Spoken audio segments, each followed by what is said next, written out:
Hey guys, I'm going to do a reading and commentary on this book. I would separate the reading from the commentary, but unfortunately I don't have an editing software to do so. Now, I person could say, why don't you just read it without commentating? Well, the thing is, true reading comprehension involves a feedback between the reader and the book.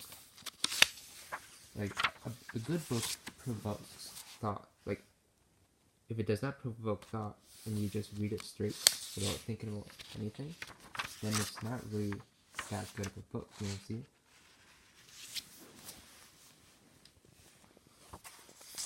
So, if I have any comments, I will share it. So yes, okay. My utter failure. Following summary, in 1984, my wife and I resigned our jobs and moved to Gwinnett County, Georgia.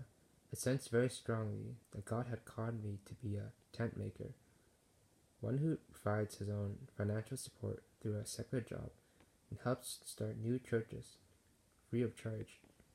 I had studied all night books on church planting and church growth.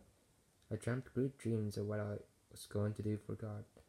Spent 18 months developing my plans. Step by step, I began to carry them out. 6 months later, our furniture was still in storage. In the middle of a 2% unemployment rate, we had no jobs. Our savings were depleted, our checking account empty, and debts were mounting. There was not even the nucleus of a new church. Devastated, we moved back home to live with parents. Until recently, I did not know what was wrong. Still called to be a tent-making church planter. I was still confident of my call to a tent-making church planter. The only job that I was offered was at the Baptist Sunday School board as an editor. I could not imagine why God put me behind a desk when so many new churches are needed. Then I met Harry. He led me to a fresh understanding of knowing God and following Him. My local church association got a new director, James Powers. He had a burden for starting 8 new churches by the year 2000. After prayer, I realized this was my opportunity to volunteer as a tent-making church planter. The association extended a call for me to serve in that way as a volunteer. This time, I would not try to work my plans. I refused to dream my own dreams of what I would do for God. We decided simply to share with churches the need to reach all people in our country with the gospel. We shared how new churches could be used of God to reach groups in areas that existing churches were not reaching. We talked about the wide variety of ways God might work to start a new church. Then we watched to see where God was at work so we could join Him. God did it. After 3 years, I had a list of 14 plans or groups that might need a new church. Where did the list come from? A person would stop me after a meeting or church service and say, God has given me a burden for a new church in yada yada yada, or several people in our area feel like we need a new church for yada yada yada. After 2 years, we had 6 new churches with full-time pastors and another group meeting in a home Bible study with plans to make this the 7th new church. Our churches found out that God had far greater plans for us than we could dream. God called people to serve and gave them a burden. God called churches to be the sponsors of the new missions. We did not have to find ways to motivate them. They were calling on us to equip them to do what God had called them to do. No individual was the key to the growth. No one church was the key. God did it through His people. A lesson learned. God allowed me to follow my own plans in Georgia, and I failed miserably. He had an important lesson to teach me. And I chose to learn the hard way. I found that I could not plan or even dream how God might want to do His work, I found that my relationship to God was of supreme importance. I learned to love Him more dearly, to pray more faithfully, to trust Him fully, and to wait on Him with anticipation. When He was ready to use me, He would let me know. Then I would have to make the necessary adjustments and obey Him. Until then, I would watch and pray. His timing and His ways always would be best and right. Experiencing God, knowing and doing the will of God. I had the privilege of working with Henry on an interactive learning course entitled Experiencing God, Knowing and Doing the Will of God, which was released in 1990. Henry and I wanted the study to help people experience God, not just learn about Him.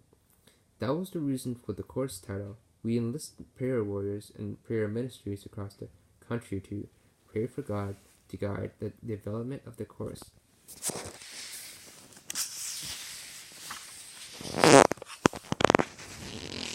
We could not have anticipated what God was planning to do through that work.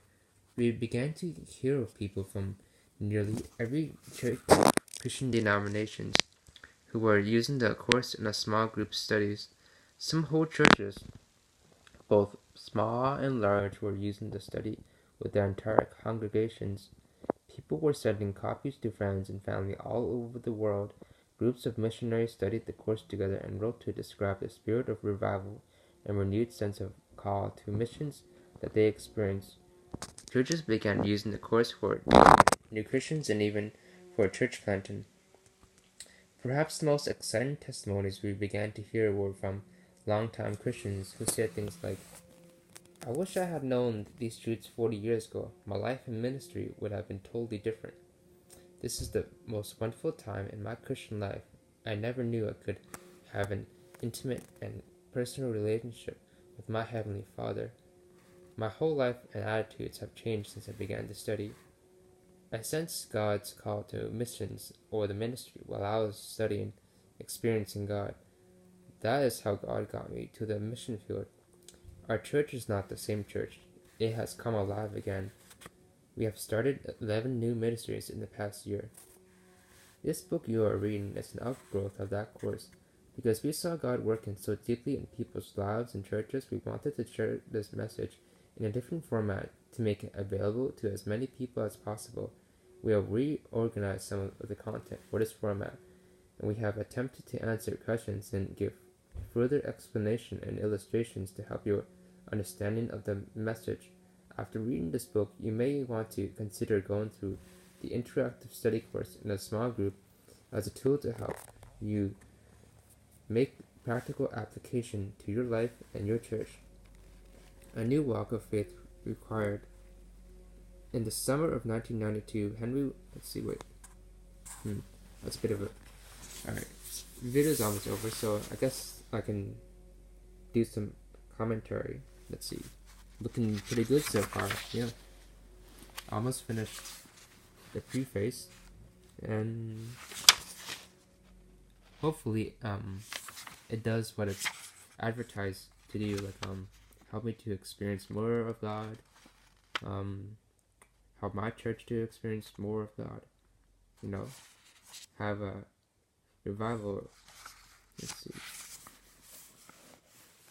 and yeah, and some of it are ideas I've heard already from other Christians, so these ideas are flowing, being shared amongst Christians, or maybe it's simultaneous revelations from God in multiple people. So yeah, I don't know all that many Christian books, so I don't really know what's going on in the Christian literature world all that much. So yeah, I have a bit of catching up to do. Anyways, I'll see you guys next time.